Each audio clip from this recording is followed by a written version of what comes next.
afternoon, guys. We will start with the broadcast section with no embargo, followed by an embargoed section for 10:30 p.m. tonight. No live tweeting during the broadcast section, please, and use the microphone provided. Michael. How you doing, Andrew? Right? Good, Mark. Yeah. Just get the team news pretty positive, is it? So I guess internationals all came back okay. Biss is the only one that's obviously got an issue. It's not serious, but he's getting treatment today. We'll see if he can train tomorrow and make a decision there. Out of the other guys, Mickey van der Ven's all good. He's trained pretty fully through the international break, and Dom, back half of this week, sort of joined with the first team, trained today. So again, we've got training tomorrow. If they get through all right, I guess we'll be available. Richie, Will Lancashire are the only two that other two that are in rehab. You addressed it earlier in the summer, but Rodrigo Bentancur has now been charged by the FA. Potential hefty ban. Can I just get your reaction to the charge, please? Yeah, not I guess unexpected from our perspective. We kind of knew that it's something that the league would look at, and it's kind of we need to let the process sort of play out now. And Rodrigo's well aware of the ramifications of any outcome from the panel, but we'll just wait and see what they come out with. Special game Sunday. I was listening to you a few weeks ago talking about potential new cycles here, and Mikel Arteta probably went through a similar one. Do you see similarities with what he's building there to what you're trying to do at Tottenham Hotspur?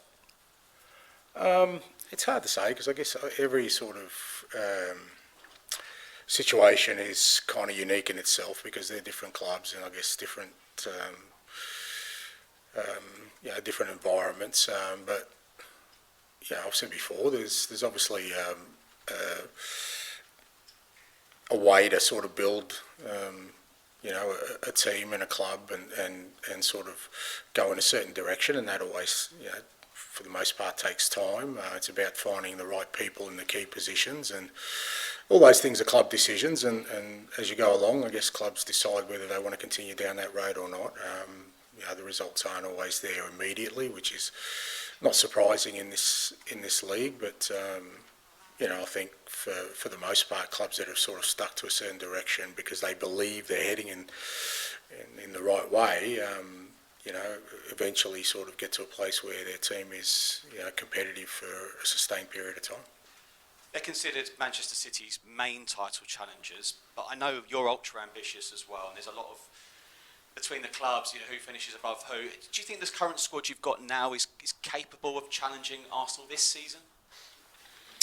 Well, not specifically Arsenal, but we want to be a club that can challenge everyone. So, that's what we're trying to aim to become. And to do that, you've got to perform at a certain level on a consistent basis. You've got to have a squad strong enough to do that, to withstand the challenges that inevitably come during the course of a season. But we've started the season fairly solidly from a performance perspective. Obviously, the results haven't reflected that, but I think we're in a good place to really, push on from last year and improve in all areas of our game. And if we do that, we got close to challenging last year. There's no reason why we can't this year. That's good. Thanks, mate. Ange, Hey. after what you've experienced in this huge fixture so far in your time here, how would you try and sum up the rivalry in North London? I guess everyone, every sort of derby involves a bit different. Obviously, this one, you can tell that it's fairly intense between the two clubs. Obviously, geographically, sort of situated in the same part of town. They're trying to defend the same turf, and there's always a little bit of an edge. I thought both games last year were, very entertaining. I thought we played well at their place and really matched it with them, and could have even won them today. Here, we kind of at our place, we got blown away in the first half, sort of tried to make a game of it in the second half, so plenty of goals and exciting, and we know what it means to our supporters and what it means to the club, but like I said, for us what's really important is we've got to go out there and perform. We've got to play our football, play well, because irrespective of the rivalry, they're a top side, so you need to do that. What kind of impact could a win have on the rest of Tottenham's season?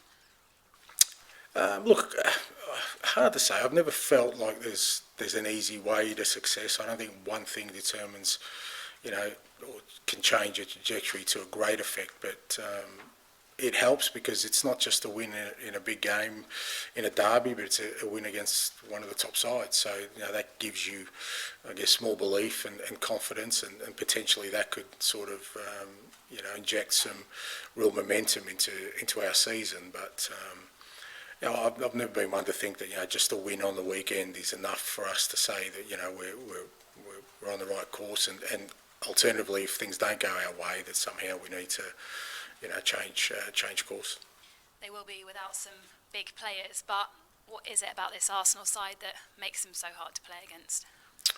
Yeah, I think consistency in approach and mentality. I think you've seen them in the last 2 years, in particular, that they've just had a real relentlessness about them. They haven't had to change their team too much. They've been, there's a solid core there that have sort of carried them through the last 2 years, and I think that gives you belief over time. So I think in every game they feel like they can win. I think they have this confidence in themselves now that they can challenge over a course of a Premier League season, which I think that more than anything else allows you to kind of build momentum season to season, where you can do it over a whole course of a season. They have the last 2 years.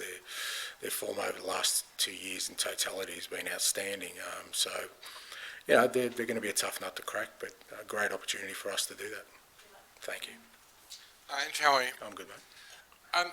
Be it in Scotland when you were involved in the big derby up there, or this derby here, how do you manage the expectations of the fans while wanting to tell them, yeah, we're going to go out there and on the front foot and we want to win this game and do this, that, and the other?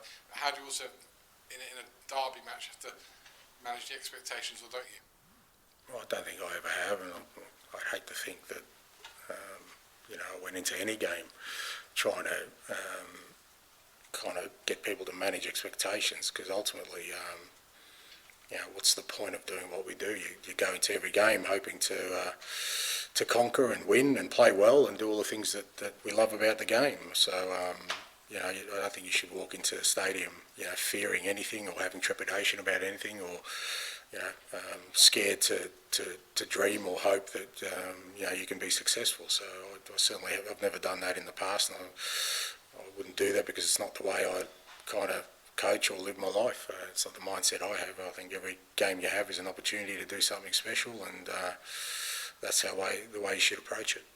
These are special games. It's come very early in the season. That's not down to you, it's down to the fixture computer. But in a way, would you prefer to be more up and running and have maybe 10, 15 games behind you before the first of these derby matches? No, not really. I think if you're not ready, I mean, the league started, it's you don't start a race and then think you're going to start sprinting after 10 metres. You've got to go from the start, mate. You've got to be ready, and we were ready at the start of the season, and whenever the games come along, and you've got to be ready for it. So we're 3 games into a season. Obviously the international break kind of puts a pause on things, but no, whenever it comes we need to be ready, and we will be. Final one on Bentancur, if I may. Firstly, how are things in the dressing room between him and Son? And secondly, how do you tell footballers that in the real world you can't behave like this, and therefore you have to, your behaviour, your discipline within, while you're wearing the club badge or even while you're under the employment of the club, has to be absolutely top notch? Because we saw how upset and angry you were a couple of weeks ago with Bissouma. Yeah, in terms of Sonny and Rodri, I think they had their kind of discussion about the whole incident. I think both players understand and respect each other's position, and Rodri's already apologised for what he said, and Sonny has accepted that and accepted the fact that one of his teammates and a person he's close to has made a mistake. Beyond that, I mean, I don't know what you mean by the real world. We all live in the same world, whether you're a footballer or you're anyone down the street. We all live in the same world, and we all kind of understand the ramifications of our actions, irrespective of who we represent. Ultimately, we represent ourselves as people, and you try and along the way, as human beings, we try and do the right thing all the time, but it doesn't always happen. We all make mistakes, and I've said before that, for me, it's not just about punishment. It's the opportunity to, for people to atone, to learn, because if we're talking about having a society that's kind of understanding and tolerant of everything, we also must show that to people who make mistakes, as Rodri has made this in his time. But we kind of know him very well, a lot better than most, because we spend every day with him and we understand the kind of person he is, and we understand that even though he's a great guy and a fantastic teammate, he's made a big error this time, and he's got to take the punishment, but also we need to make sure that we give him the opportunity to atone for it and learn from it, and hopefully others learn from it as well. Okay, we'll finish this section with George, please. Hi, Ange. You've had 3 good performances this season, but the results haven't always married up. I mean, how kind of close do you feel like the team are to clicking and, I guess, putting in a real 90-minute performance consistently? Yeah, look, it's hard to say, but I just feel, I've always felt that if you're consistent in those sort of underlying things we're looking for in our game, that the results do come sooner rather than later, and we just got to stay really disciplined and consistent in our approach from our football, because I think our football has been really good in all 3 games. We've dominated all 3 games.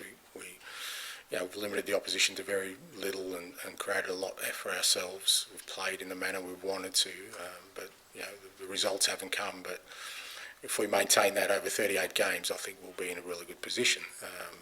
But it doesn't guarantee it. You can't just sort of expect it to happen or try and pick a moment when it's going to happen. You've just got to keep at it. Like I said, stay really focused on the important elements of our game, and the results will follow.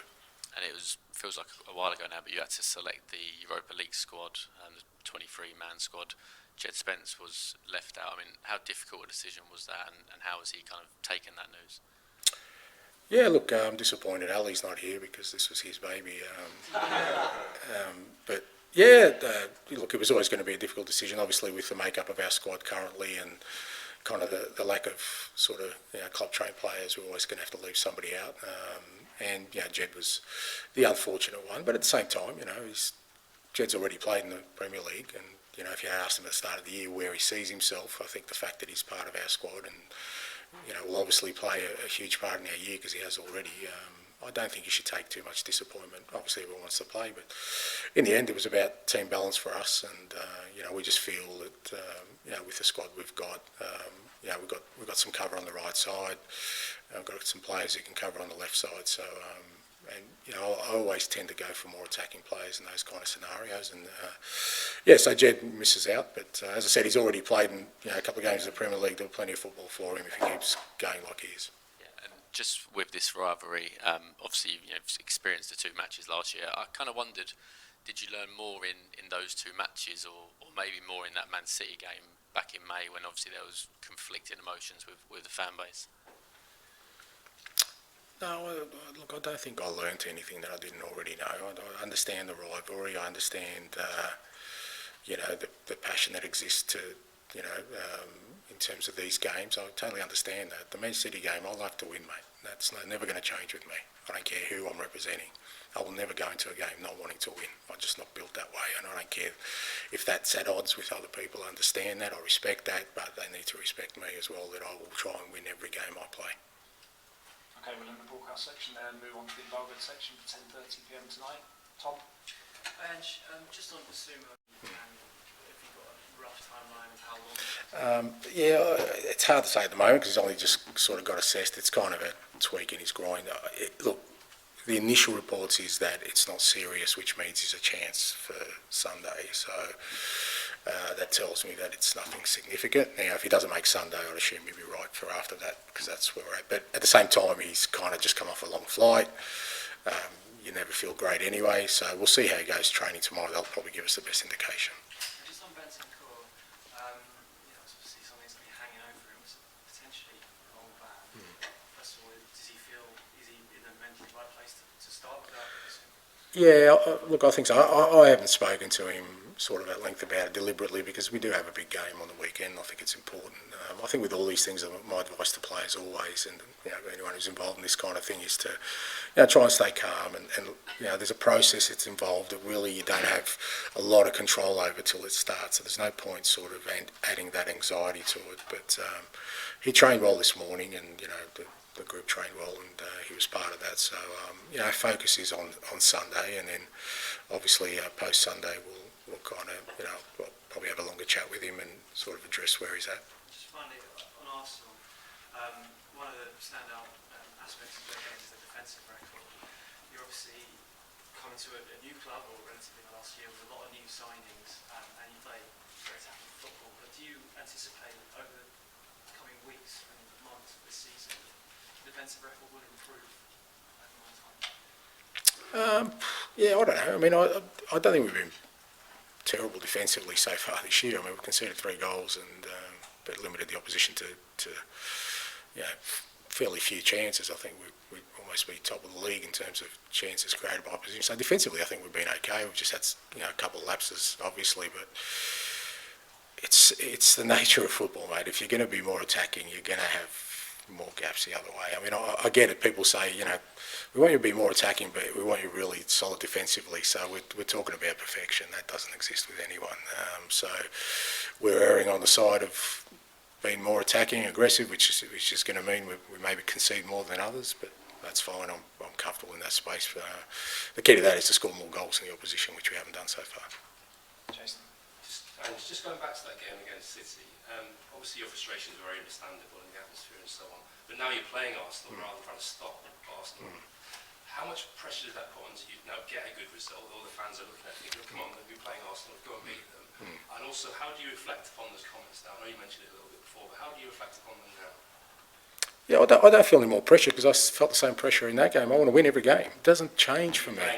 I don't care. I don't care who I'm playing, mate. Let's go out there and play each other. I'm going to want to beat you. I may not, but I'm going to want to. No, I don't know. You look pretty solid to me. A bit more fit. So, but I just want to win, mate. It doesn't change for me. And I think the key to success is I really would hate to think that I've got players in the dressing room who want to win this game more than any others, or prepare differently, or try harder in this game than any other, because that's not the way forward. Irrespective, we understand the significance of it, because if we do win, our supporters will be over the moon. I understand that, and if we don't win, they're going to be devastated. But if we prepare this game differently than any other, then I'm disappointed, because I want to win every time, and it's the only way you can be successful. So I make no apologies for that. I'm not going to prepare any different for this game than I did against Newcastle. I will against Coventry on Wednesday. I want to win all the time, and I want our club to win all the time.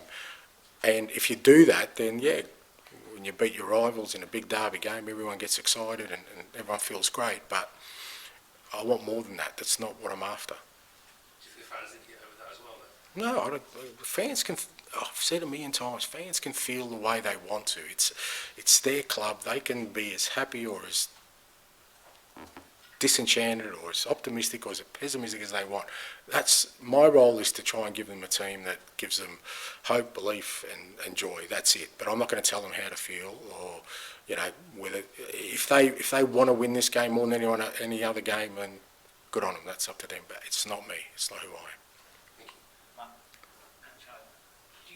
Do you feel like you can do with a big win against a big team to restore some faith in what you're trying to do? Restore some faith with who? Well, from the audience, the people from the outside, supporters. I'm just Oh, thinking, you okay. had a flying start last season, Yeah. problems in the middle, which we kind of all understand. Yeah. You haven't really won a big one since Villa, which seems like a while. Yeah, well, we had a summer in the middle, so so look, I don't know. Look, I mean, I'm not really sure. Look, if people have lost faith, in what we're doing, then again, I cannot let that be my guide to what we're doing. My guide is what I see on a daily basis, the way we play our football. you know, the way the team's growing, and I'm as optimistic and as bullish as I've ever been. Is it important to win big games? Absolutely, I want to win big games, but it doesn't. Again, we won some big games early last year. It doesn't mean that that's going to get you to where you want to. There's got to be a consistency in approach. But I haven't. There's nothing I've seen that's made me waver in my belief about what we're doing. Now, whether that externally is reflected by people's, as you said, faith or belief, again, there's only one way we can sort of change that if people have lost faith in sort of what we're doing here, and that is to perform and win. Do you believe in such a thing as like one win being bigger than another? I know you sort of... No, I don't, because I know that you know, teams that win things win all the time. They don't pick and choose. You can't pick and choose. Small teams do, because that's where the only true victory relies, because they think, well, we can't win the competition, but if we get a couple of big scalps. Mate, I was with Australia for a long time. That was the mentality, you know, let's knock off a big gun because we can't win a World Cup. I don't subscribe to that. Winners go, you know what, who's in front of us, let's win. And that's the way I am, that's the way I think. So I don't think one win is bigger than any other or more significant than any other. It was 23 points, I think, between you and Arsenal last season. Only 3 places, but 23 points, which sounds like a huge number. Is it realistic to bridge that over the course of one season? Don't know, but it's a fair reflection. I think you're right. I mean, that's what I looked at the end of last year. As much as, you know, we finished 5th, not far off, you know, game off 4th, but when you look at the difference between us and the top 2, top 3, there's still a significant gap there that we need to bridge, and that's what I'm trying to bridge. And no, that won't happen quickly, but at the same time, I think we need to chip away at it if we want to. Because I mean, you know, I get it. Everyone talks about final positions, and you know, if we finish 4th, that's an improvement on last year. But if we finish 4th and 25 points behind, have we really bridged the gap to where ultimately our destination is? So then no. So there is a difference between us and but you know, again, they're further down the road than us as well. You know, we're kind of a year into it. So you know, if we're 5 years into it or 4 years into it and we're still 20 odd points behind, then you'd kind of say, well, I mean, probably I wouldn't be here talking about it. But you know, from my perspective, it's a gap, and that's what we've got to try and close. And just going back quickly to the home game again in April, obviously it ended up very close. First half they got away from you, and maybe once or twice you got done on the counter a bit. Is there any temptation at all to be a bit more circumspect in certain situations, or does a derby not lend itself to that? Yeah, I guess there can be, but there won't be. Tom, Ange, no Odegaard and no Declan Rice for Arsenal, 2 huge players for them. I wonder if you see this as an opportunity. Oh, again, I think, God, it's a hell of a trap to fall into if you think that they're relying on just 2 players. Yeah, they're 2 important players, but you know, we were missing key players last year as well, but we still managed to, you know, have significant performances. And I think a team like Arsenal, that, like I said, have been very, very consistent over the last 2 years, I think can fill sort of whatever gaps they have. They've got still some good quality in their squad. I think the key for us, like I said, is the focus on our performance. When we play well, and you know, we certainly have played well in the first 3 games, and you know, a little bit more sort of clear-headed in both boxes in our work, then we're a match for any team, and that's what we've got to think about on the weekend. Not sort of, I think if you go into there thinking, oh, they're going to be somehow weak, and you know, I think you're going to get punished. I think we go in there thinking and believing they're going to be very strong, which I think they will be, and you know, we've got to be at our best, but we know at our best, and you know, playing the football we can match it with them. I think it was around this fixture as well. There was a lot of talk about the set piece record, and Arsenal scored from a set piece in that game. And you said, I think, that you were always very comfortable with the record because it gets better over time. Are you kind of more confident this season that Tottenham's record from corners and things will be better? Well, I mean, it's the overall. You know, it's about not just improving one area. If I thought it was just one area that we needed to fixed. But as we mentioned, we were 20 odd points behind the top two last year. I think it's more than one area. So for us, everything, whether it's set pieces, whether it's our general game, our defensive work, our offensive work, our individual players, the quality of our squad, all of it needs to improve. Arsenal definitely are a threat at set pieces. It's something you do have to kind of be focused on. But we need to be focused on sort of all of our game, and it's not just about shutting them down in one area. It's about nullifying their strengths and more importantly for us, accentuating our strengths to overcome it. Then White tries to fiddle with Enquiries gloves again. I don't know. Yeah, well, he does. So I'm not really sure what. Oh, that's the dark arts, isn't it? Sorry, I've lost my train of thought. Okay. Yeah, if he does, well, okay. I mean, I guess Vic can give them to him. I don't know. They can deal with it. Rock, paper, scissors, whatever it takes. I don't know, mate. I'm not interested. Okay, we'll go Dom and then finish with Paul, please. Hi, Ange. Earlier this week, England manager Lee Carsley was sat in the chair that you're sat in now, and he was asked whether he feels his team have a responsibility to play attractive, good football, or is his responsibility just to win matches? And he said his responsibility is just the results. How do you feel about that in your role? I think we're all. I think ultimately we're all measured on results. I think that's what I guess defines a successful or unsuccessful era for all of us. So I don't think there's any surprise there. I don't think anything Lee said would be a surprise to anybody. Irrespective of what I do, if the results aren't there, I'm sure all of you will be saying, well, you know what, it's an unsuccessful period, time for a change. So it's all about results. Now, how you get those results, that's kind of that's the secret sauce, mate. That we all do it different ways. So my way is a certain way, others are a way. But I do what I do because I want to get results. I want to win games of football and be successful. What do you think the most important factor will be for your team to one day close that gap? Is it going to be a combination of things? Yeah, I really do, and that's not kind of like I said. Real success cannot lie in just sort of one little magical thing. I just think there needs to be more substance to it. Everything I've kind of earned in my career, I've worked damn hard for, and I haven't found an easy way to do it.